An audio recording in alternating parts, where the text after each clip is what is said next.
Hello, Internet.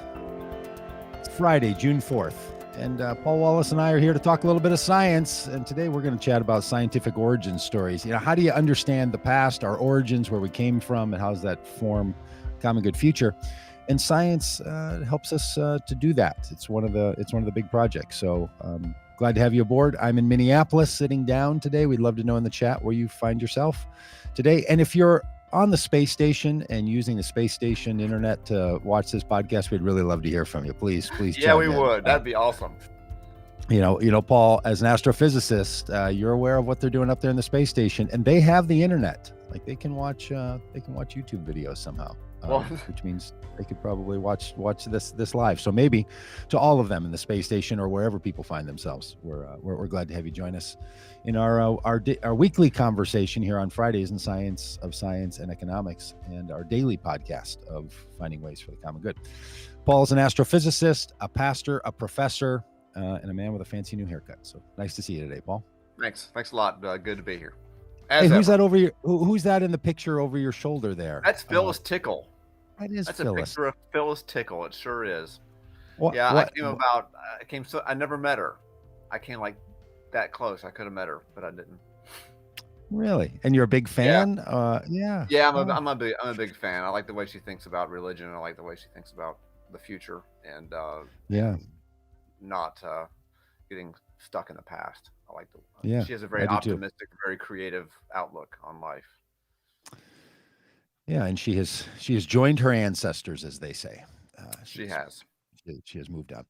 Hey, so if you don't know who Phyllis Tickle is, and you're wondering why Paul might have a picture of her, go ahead and Google that, Phyllis Tickle. And one of the great lines I ever heard from Phyllis Tickle, she was a writer, and she was a spiritual director or spiritual leader, like writer in that area in spiritual formation stuff. And she wrote for a big industry press, what am I trying to say, journal, and would review books and all of that. And so very gracious woman. And one of the funniest things I heard Phyllis Tickle say was that her husband was a doctor, Sam Tickle. And she said, unlike his name may have allowed him, he was not a gynecologist. He was a heart doctor. Phyllis was always just a little on the edge of crass. It was just really she was, and even when she was 70, yeah.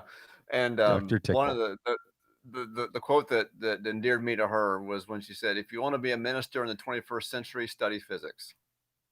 Yes, that's what she said. Why do you think? Okay. Why do you think Phyllis said that, and why did that really capture you? What do you think is in that world of physics? Because I think she believes that the cosmos, the world as unveiled to us by science, was a doorway to faith, essentially. That it was nothing to be feared. It was something to be embraced and learned from, and that if you want to know about the world, you have to know some science. If you want to engage in the world meaningfully and with any sort of sense of reality, and hope, and but I think she really thought that science was a gateway to faith, and not a stumbling block or a problem. It wasn't a problem to be solved. Yeah, or a nuisance to be ignored, which I think is the way a lot of people unfortunately think about sciences. Around here on this podcast, if we were to do an analysis of what we talk about and the conversations we have through the science lens, many of the days we talk through the lens of the social sciences, philosophy, religion, social construct, politics and race and economics and all these things. And that's sort of one part of the sciences, and then there's the other parts of the sciences that are physics, that you're an expert in, biology, chemistry, these others. And today, part of what drove this conversation about origin stories was that I ran across this really fabulous article that captured my imagination about the development of the planet long before humans were on it. We're talking 50 million years ago, which still bends my mind a little bit, when you look at the different epochs of time. But there was this article in the Guardian that was like, so 50 million years ago, we know what happened in California because they just discovered this new fossil trove. It's essentially in an area that was set aside for water management, meaning that no one could develop on it. So for I don't know 100 years, as long as they've been developing part of California, out near Chico, California, they've kept this area pristine. So people just weren't out there. And a ranger who was also sort of a amateur a biologist was doing his rounds, driving around in his Jeep out there and saw something sticking up out of the ground, thought, well, that's a little peculiar, goes over and looks at it, ends up calling the people from Chico State and said, I think we're onto something out here. And next It was thing a you know, petrified tree is what it was. yeah, a Yeah. petrified tree. Now, wouldn't a petrified tree just look like a rock to people like Apparently, us? to most people it would, yeah, I guess, but I mean, the thing is you train yourself to he was sort of amateur naturalist, like you said, and you get to know the world around you a little bit, and all of a sudden things that don't fit in sort of pop out. Yeah. So he sees this tree, they start digging, and next thing you know, it's one of the largest fossil finds, and it remakes the understanding of what was going on in California at that time with the Yeah, animals. They sort of describe it, and they have an illustrated picture of what they can sort of put together of like part forest, part prairie, all these what we would now consider to be just bizarre animals, all yeah, kind of living together out there. And boy, Paul, that's what sort of stirred my thinking about the origins of this planet, right? So now out there in that area, sure, that particular piece of land is still protected as underwater management, but all around it, we've developed. Humans have put their imprint all over Northern California.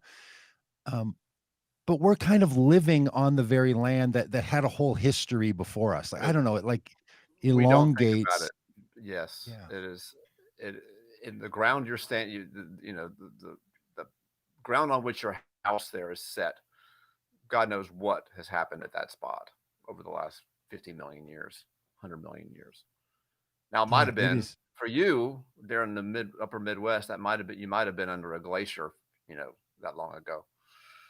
Um, Well, that's something I had to go back and do is to sort of remind myself, since the last time, I don't know, 30 or 40 years ago when I probably looked at the development of the yeah, ages, and when the ice age was and when glacier have slid through this part of the continent and flattened all the mountains and made all the prairies yeah, and all of that. That's just a fascinating idea that it's not billions of years ago out in the cosmos, mm, which mm, no swack at that. That's impressive too, right? When this all came into being out of an explosion. But that the very ground we're walking yeah, on is full of this very rich history in which long before all the struggles of the human interactions that have happened long with, before, yeah. you And know. in fact, yeah, the land you're sitting on might have been actually been seafloor 70 million years ago. I think it Oh, was. Isn't that cool? really?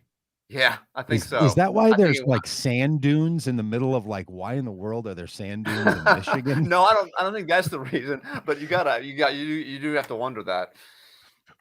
Yeah, I mean, I just look around and I think, I don't know anything. How is all of this here? We put a new driveway in, which now I've Mhm. talked about on three different podcasts, so congratulations everyone for keeping up on our driveway escapades this week. But what it meant was there were some places where we're gonna put the driveway in. The ground is coming up and fighting back, right? We have these tree roots that Oh, just yeah.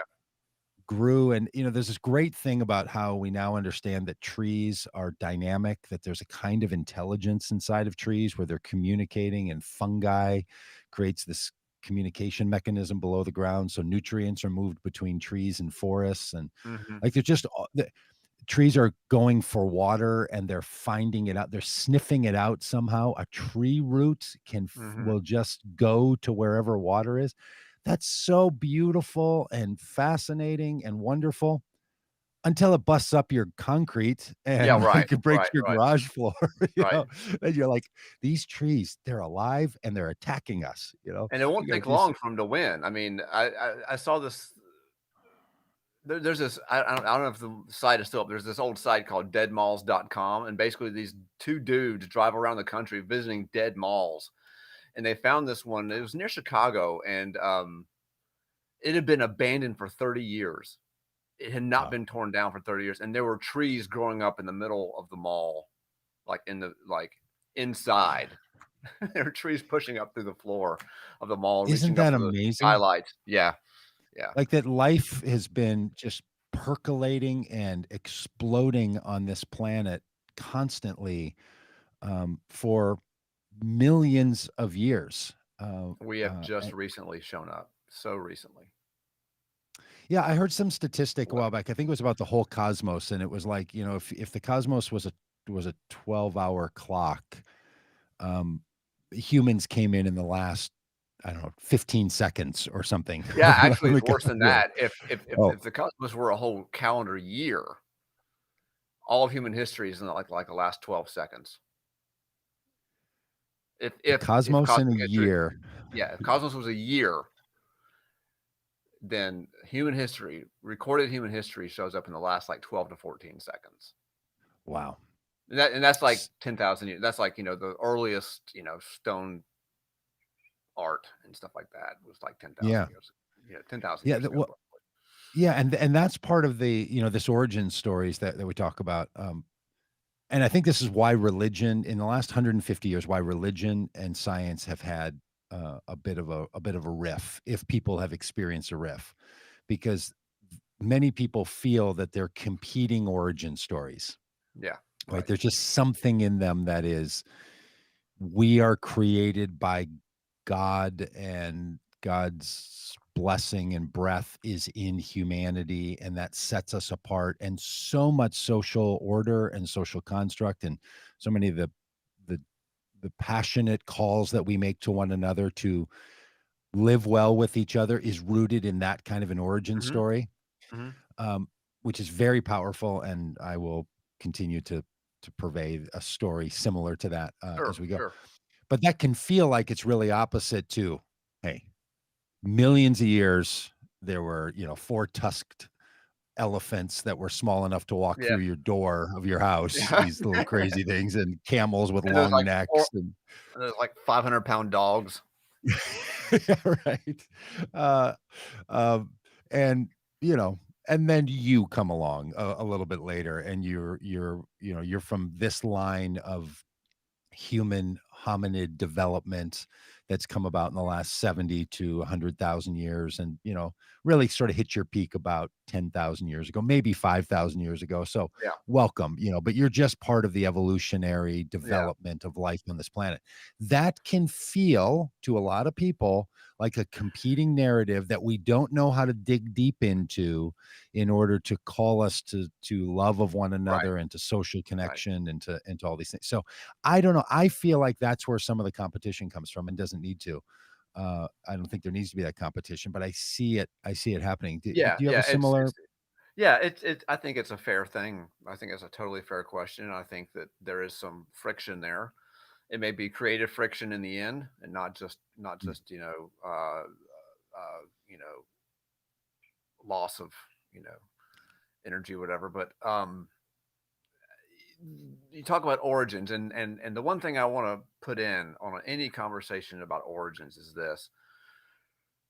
You know, every Christmas, I hear from non-religious people things like, and for some religious people, that Christianity is just like warmed up paganism, basically. That it's mm, just paganism, warmed over, put back in the microwave, and heated up.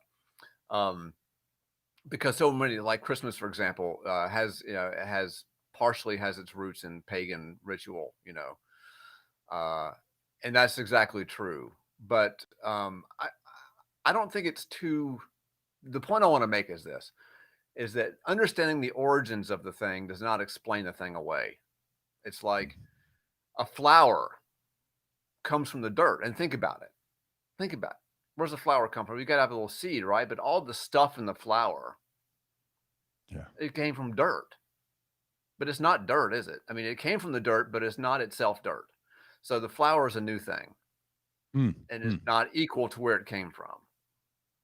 And I think the same nice. thing is true for human beings. Yes, we came from the dirt. You and I came from the earth, uh, but we're not the same as the earth. We came Mhm. from, a sort of an unconscious state, some animal state millions of years ago. But that doesn't mean that we're equal to that.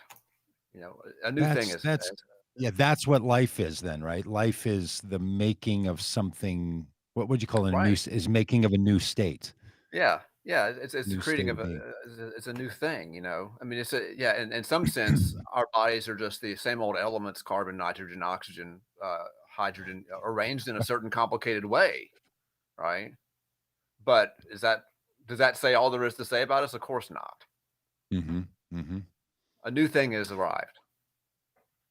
So part of what also had me thinking about this, and this comment of yours now is gonna, there's a thought that'll fester. Um, there's a lot of conversation right now about where the coronavirus came from. It's Mhm. in popular culture, it's being pushed hard. And the origin story of that feels important to people. Mm, And science is being asked to explain it. And that moment that you're describing where like, well, how important is the origin story in relationship to how important is the reality, right? So mhm. if someone Yeah, is handed flowers from someone as an act of love and kindness, and they look upon those flowers and say, "Big pile of dirt." I mean, yeah, essentially, that's really what it is, right? yeah, right. uh, I mean that invoking the origin story there sort of misses the point. Uh, Exactly. so there's some people who say about the coronavirus, like, who cares where it came from? Look, it's here, and we've got to figure out how to deal with it. Let's not spend a whole lot of time hunting around for its origins. But there's something also sort of in us, I think, where we really do want to put the pieces together and Uh-huh. how something came about. Listen, speaking to you now, Mitch McConnell, who I know listens to this podcast and never comments. I'm sure he does that. No, maybe seeing the insurrection on January 6th doesn't tell you everything about where it came from. Maybe a little investigation, to pull Mm, us into some politics. I don't mm. know if you heard the Senate minority leader say, we don't have to investigate the insurrection on January 6th. We were all there. We all saw it. Nothing more is going to be learned about that. Like, let's just punish the people who did it. Nothing to see here. Nothing to learn. That is so anti-science in one sense, right? And so it Right. is with the coronavirus. There's some people who really aren't as concerned. Some people are trying to use the concern about where it came from to blame China, to drive anti-Asian sentiment, to try to make the Biden administration look ineffectual at getting the answers to questions. So there's a lot of motivations, but it does seem like we want to know, and science can help us Yeah. to know these origins of things. When No, you're I think it's learning and you're being trained up as uh, a scientist, is that a part of the like? Is that part of what y'all yeah, talk about? Is it's sort of just innate in the thing itself. I mm, mean, because questions. I mean, scientists want to know how something came to be, what's behind something, and so it's just sort of digging back into origins is just a natural extension of the question asking that mhm. science really ultimately is. Yeah, Yeah, the question, um, like, yeah, how did this all come to be? and I Boy, think the that is question of just. where the coronavirus came from, if it's, I mean, it's China. We're dealing with China, and they're not going to give up any information. Um, I think from a Mm, pragmatic scientific point of view, it'd be great to know where it came from. mhm. Obviously, to prevent us, so we'll learn something. I mean, my God, don't you want to learn something from this? Yeah. Um, but from a but the it's really hard to do science in a situation with when there's this kind of politics, both domestic and international politics involved. It's just I can't imagine. And your feeling They might is figure that it out. whatever needs to be learned about origins in the Wuhan area of China, we're gonna have a difficult time learning sufficient amount of the origin because the Chinese government will have its hands somewhere in there, and if it looks Sure, bad on China, the assumption sure, is they're not gonna fess up. right. Of course not. Um, And we wouldn't either. Maybe we would, but I mean, if science were more controlled by the government, certainly, um, Yeah. that's a scary Yeah, thought. I do hope we, but I'm also a little concerned about, as if, my concerns should matter when they're discovering the origins of the coronavirus.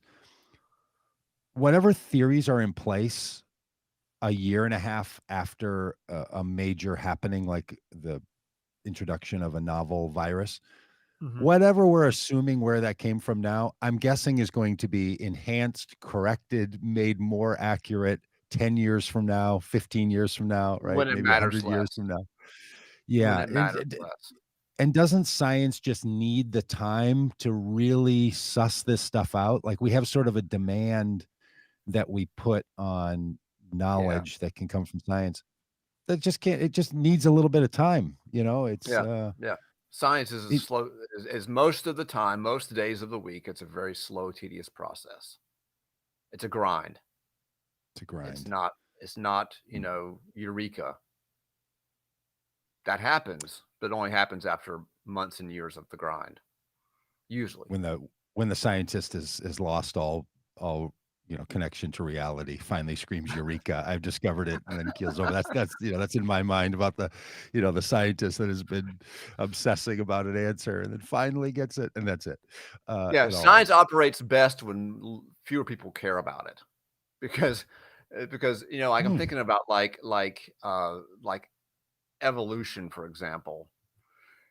Uh, if certain people were in charge, we never would have discovered evolution, right? Because it's too threatening. So Huh. when it gets personal, when it gets close to human beings and our identity and who we are, it gets touchy, and science becomes less possible because Huh. there's so much, it's freighted with so much extra stuff. And the same is true politically. When there's political stuff at stake around science, then science has a harder time operating in a neutral kind of, as neutral as science can be, and which is one of its strengths.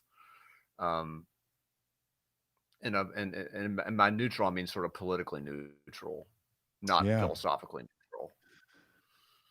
Yeah, and It gets also it gets within, messy. It gets messy when politics and human identity get wrapped up in it. yeah, and also within science, right? Like reading that story about the fossils that were found, then I started poking around at all the epochs, and then I discover this idea that there's this certain um, kind of a kind of an episodic a Mhm. bottleneck in human evolution, right? Where human beings come from the hominids, and they come from the the Desanovins or something like there's these ancestors to the human beings Yeah. that don't exist anymore. And there's these theories that people say, well, look, the way that happened was there were some cataclysmic happenings, maybe a 10-year winter of Yeah. a big explosion, and uh, certain species couldn't survive. So you end up with a very small, this is 70,000, 100,000 years ago, a very small group uh, of um, humanoids that were Yeah. able to carry on. So we can trace back, and they're doing all this now through genetics, not through fossils. They're It's crazy, isn't tracing it? genetic patterns. It's just really crazy. I bring that up because in that world, when you read about that, as I hope people will on Wikipedia, Dan, maybe you can put up that little graphic. Yeah, the Tabo catastrophe theory is one of these. That there was a big volcanic explosion, and they think that it blotted out the sun for a while, about 100,000 years ago. That kind of happening. When you read that article on Wikipedia, it will say, now this is under great discussion and debate, right? So I would imagine in science that there's all kind, when someone discovers something new and it works against what the current theory in place, it's not Yeah. just political interference, and I'm guessing it's not just public interference. Is it true that it's also other scientists that interfere a bit and Absolutely. say, Yeah. Oh, yeah. Oh, yeah. We all have yeah, egos, right? Even scientists are just people. They're no different than you yeah, and me. Um, yeah. Sure. Scientists, I mean, somebody who established their career pushing a certain theory don't want to see that theory go down. And they have something invested in it. Absolutely.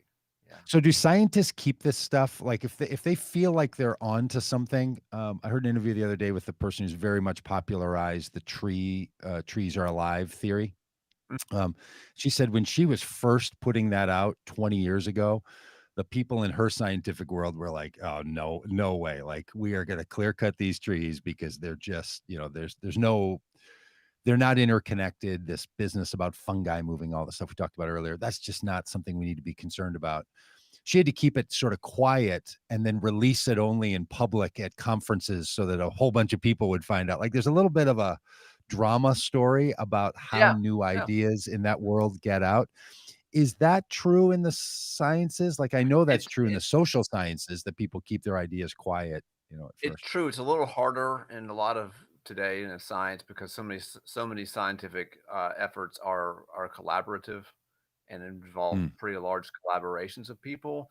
That being said, it can I'm thinking of situations where what was it like 15 years ago, 10, 15 years ago, Mars thought they had found evidence of microbial life on Mars, and they kept it mhm. quiet for like a few months, and then they had this big press conference.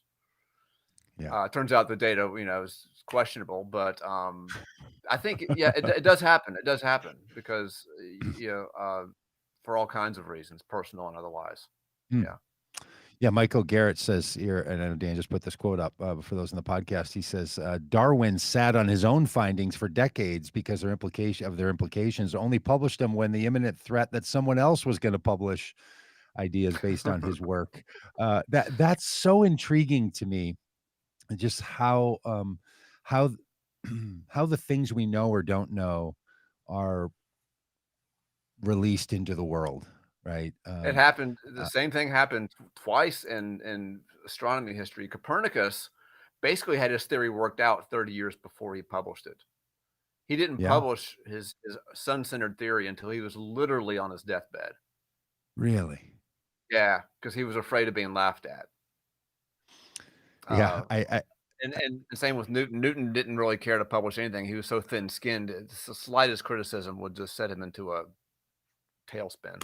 So he didn't wanna publish stuff, but once he started getting competitive with this other guy named Robert Hooke, then he's like, "Okay, I wanna publish it because this is mine, it's not yours."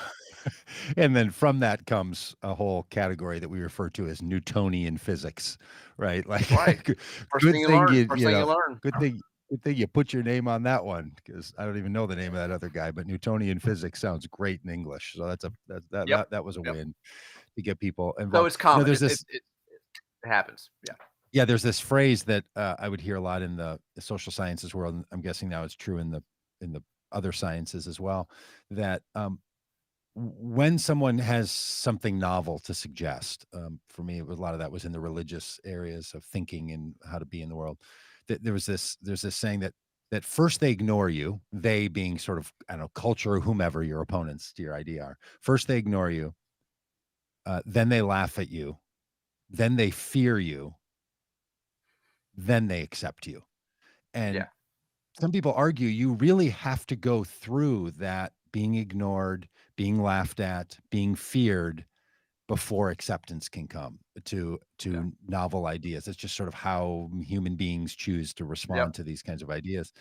Um, and if you know that that's the pattern, then you can work your way. You can work your way through it. And it's likely true in And if you look at anyone looks at their own life and new ideas they've taken on, they may have said like, I didn't even know that was a thing. And when I first heard about it, it sounded ridiculous to me.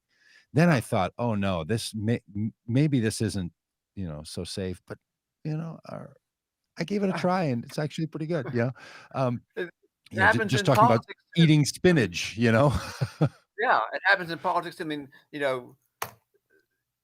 30 years ago, talking about legalizing marijuana was like you had to be a nutcase. You basically were just a burned out hippie if you thought that you know thought that marijuana should be legalized or socialized medicine or whatever. Yes, You yeah, know, I think we're on the yeah. Well, fighting stage in that right now. yeah, I can feel. It's almost like this argument about the radical socialist left is, which I don't think is happening. I carry a lot of desires for our country to live in ways that people refer to as the radical socialized left. I don't Mhm. think it requires socialism to get there. I think it can birth in a lot of other spaces. So when people say, "Boy, this country has gone totally radically socialist left," I'm like, "Oh, wouldn't that be great?" But really, we're not. We're not anywhere close. But it's kind of following that pattern, right? Where it's now in the somewhere between being laughed at and being Yeah, feared. yeah, Like Republicans are trying to move people from like, this is not just silly talk that Bernie Sanders and others are talking about. This is dangerous and we have to stop it with everything we've yeah. got. Like, you're moving into stage 3 here. The next stage is okay. I guess I've Social Security is not so bad. It's gonna Yeah, reach right, acceptance. right, or yeah. There's a good current version of this in astronomy, actually. They've been Hmm. looking for this thing called dark matter for, like, Mhm. 40 years. Been looking high and low, everywhere, all over. Nobody's figured out what it is yet. And, I mean, every year there's a set of new papers, "Oh, maybe it's this, maybe," but nobody's found it. And maybe it doesn't exist. Maybe it's, this is my own pet theory, that maybe our theory of gravity is wrong or something.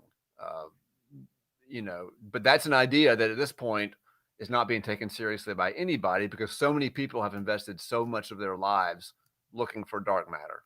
And to say, oh, it's actually not there is like, it's anathema. You just can't say it, for example. Well, I was saying when you said maybe our theory of gravity is wrong, I looked over at this fancy little, soundboard thing that I have with sounds on it, and I was trying to find one that had Woo! the "Whoa, whoa, whoa, hold on a minute." I mean, there's one constant, Yeah, gravity. We've been told that the I whole mean, I know time. saying Einstein was wrong is a pretty big deal, but still, my point is simply that when you've been looking for something for 40 years with ever increasing technology and you don't find, maybe it's just not, maybe it's not there. Maybe we're Yeah, missing something. yeah, that's how I feel about self-love, true self-acceptance. Just been looking for it for 40 years, can't find it. It's never gonna it's never gonna happen.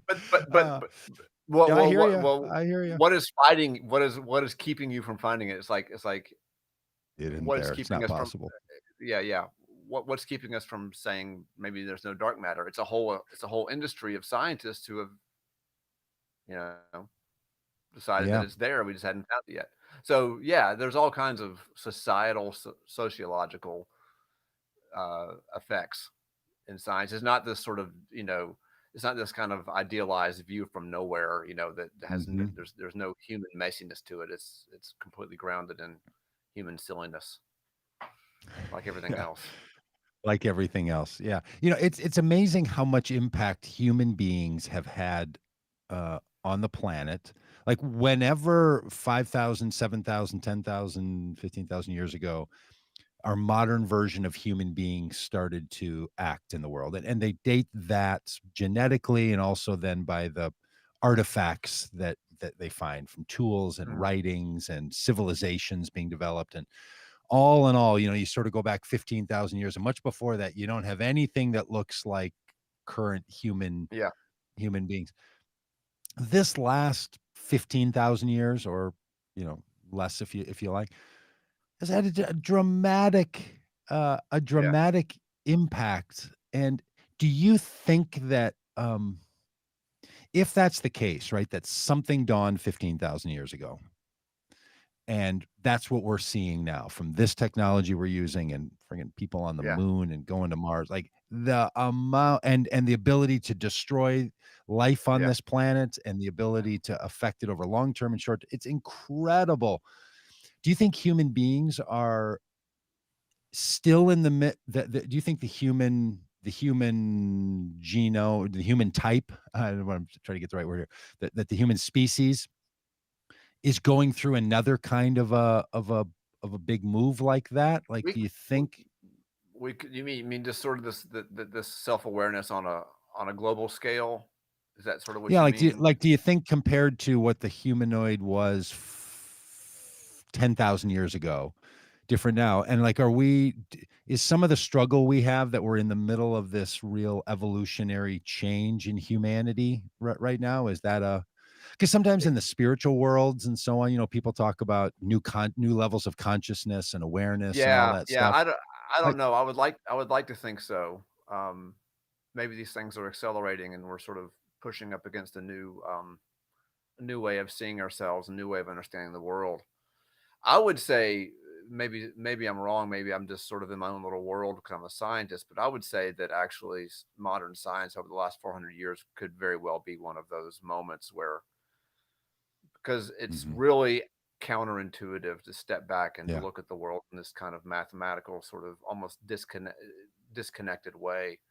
And it's been so fruitful and has shown us so much that we could never have known before. I mean, Mm, the universe that we know today and the universe they knew 400 years ago, there is no comparison. There is no comparison. This is why I think it's a great spiritual opportunity for spiritual development, to understand mhm. science, and to, because it is so different. You live in a world so unlike what you think you live in. It's just this enormous, uh, what am I looking for? A paradigm shift. Yeah. And I think that that's kind of what we've gone through in the last 400 years. And maybe we're just still on the tail end of that, or maybe it's still the beginning of it. I don't know. But I do feel like science affords is one of those opportunities, one of those situations where um, Yeah. it's kind of a convulsive effect over the centuries in just our, Yeah, and that's one of the things that maybe getting an evolutionary biologist on, because it's lingered in my head since ninth grade. Like, I get it that developments change over time. It happens episodically. That yeah, evolution doesn't happen in a straight line. It happens in a web. So there's a lot of things happening, and the energy, and some succeed and some don't, and it's measurably complex.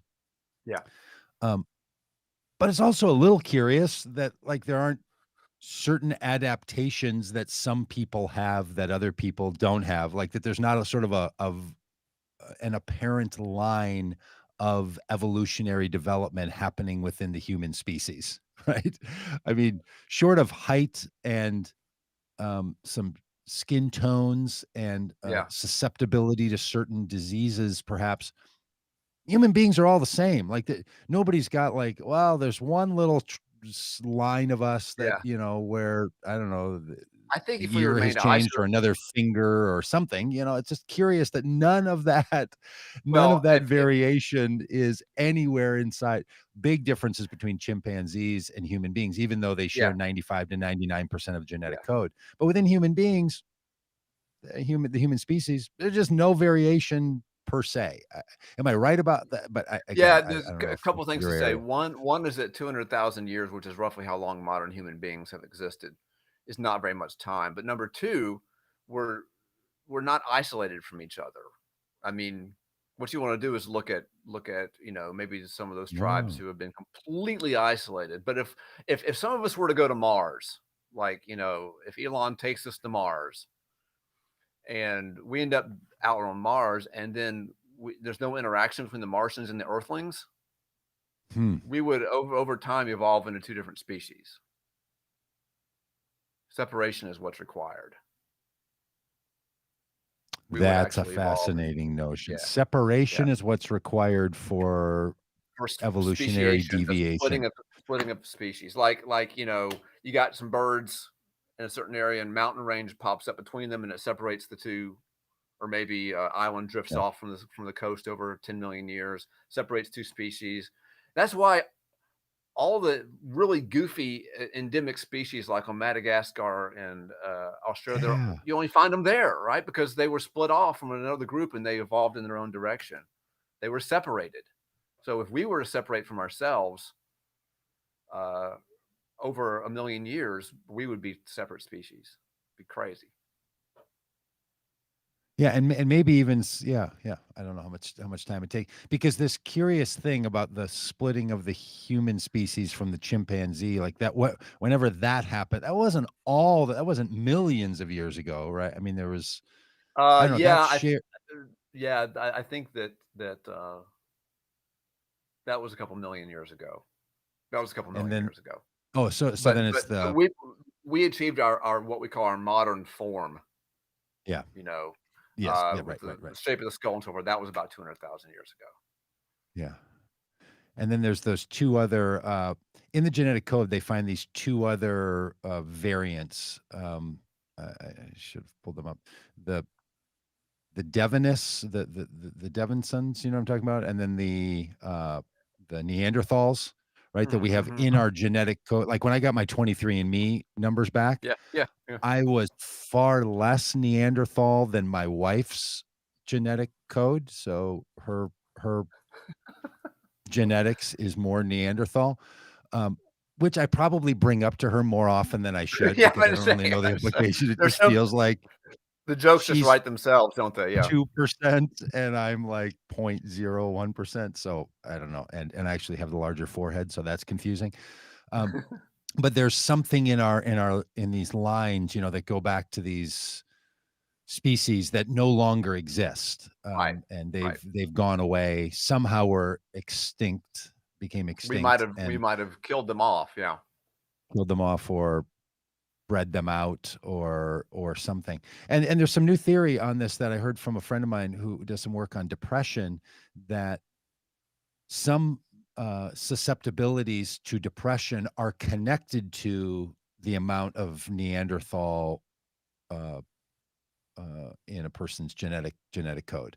Um, and I can't remember Wow. if it's more or less, but Right, they're right. starting to wonder if they can anticipate some things that are conditions that are connected to that variant. And then there's that the other name of a group that I can't remember Yeah, I the can't name of. recall it either. I know what you're talking Yeah. about, though. Because it's like one they don't really, it's sort of like this space holder. Like, we know there's Neanderthal, and then there's this other genetic data that we carry, Yeah. and not sure where that came from, so it's given a particular name and category.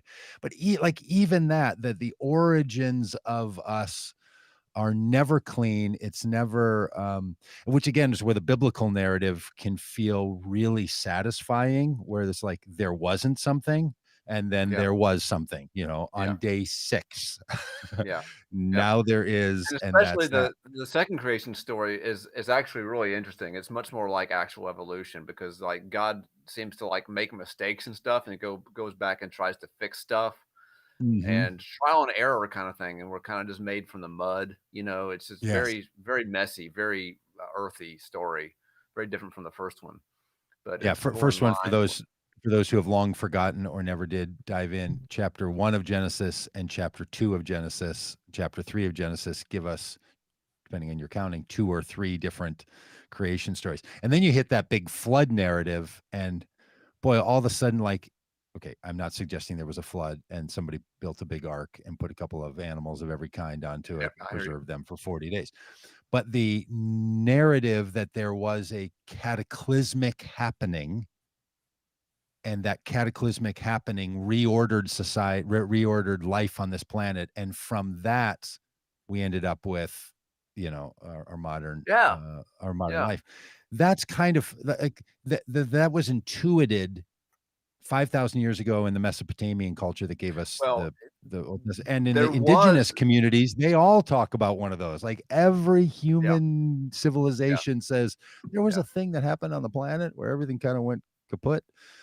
That's also really, really fascinating to me, as these sequential origin stories. Like, when did it really Yep. start? Well, here, but kind of there, and kind of there, and kind of there.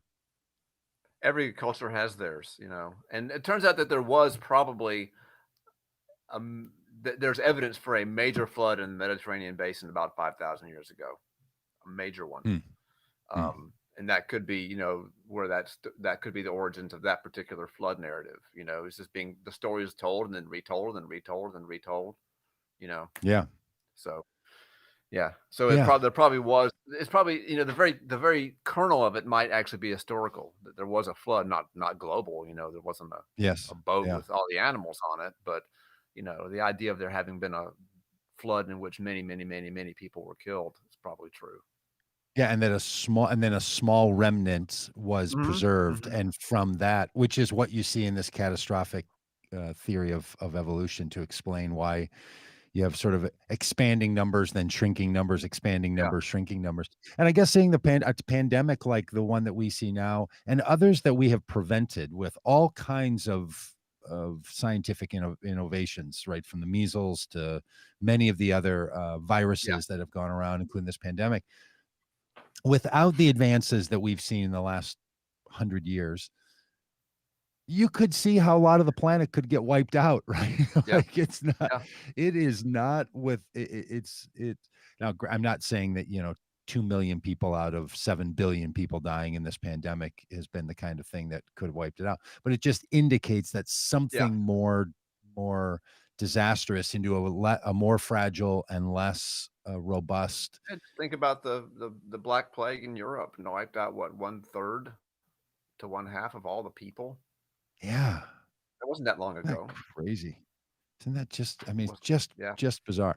So our origin stories, they sort of drive us, and I think um, I just felt like it was a good thing to talk about at a time like this. Yeah, I think so. Yeah. Hey, great comments today. Thanks to all of you Neanderthals and less Neanderthal people following along with us. Oh, and by the way, I listened to some podcast. Don't remember why or how, but apparently people who study early civilizations now say there were never cavemen. Like whatever the No, no, I humanoid don't believe it. development was, Captain Caveman and living in caves. Nope. Like I they was would run thinking into about that old caves. show. Remember the Land of the Lost? Remember that? Yes. Oh, do I remember it? When everyone It went pretty back in much time and they frames lived my, lived in yeah. a cave. Oh, they And I lived had in a those little cave. plastic dinosaur sets with cavemen in them, which was Yes. completely not scientifically correct, but it sure made the drama better when I was playing Oh, with them.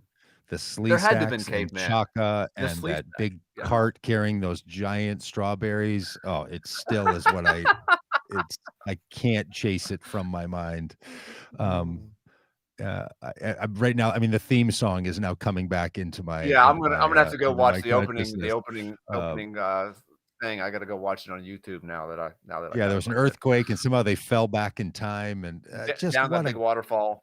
what a great imagination that sort of So put no us no on. cavemen. And by the way, in No. Land of the Lost, for those who haven't yet done it, th there were Sleestak that were like space agey things. So, like, that show was trying to argue, "Oh, humans, they're just part of a whole intergalactic life force, and the way we I don't remember developed that part. here was that you remember the Sleestaks and Oh, and yeah. they had Oh, yeah. they went into the room and they had the crystal that you put in and Yeah, and you could all of travel. that. Yeah, you could travel. So see, that it was trying to suggest the outer space invasion to the I got Earth's that. I got that, of human course, yeah. life, which I still think would be should be more than just a science fiction book narrative. I wonder if anyone's chasing that stuff down. That's how Oh, yeah, that's an the old pyramids theory were that we created. Yeah. yeah, that we came from out there. Yeah, so we're just going home when we go back to Mars. Um, Yeah, yeah, maybe we should tell Elon to spin it that way. It's a keep looking homecoming. around. Yeah, yeah, it's a return. It's a return to home. Hey, that's Paul Wallace. He's an astrophysicist. If anyone's going to get us to Mars, it's people like Paul. And thank you, producer Dan, for taking good care of us today, and to all of you who are part of this podcast. We will talk to you again on Monday, and we'll be back. We'll be back then, and have a common good weekend, all. Thanks, Paul.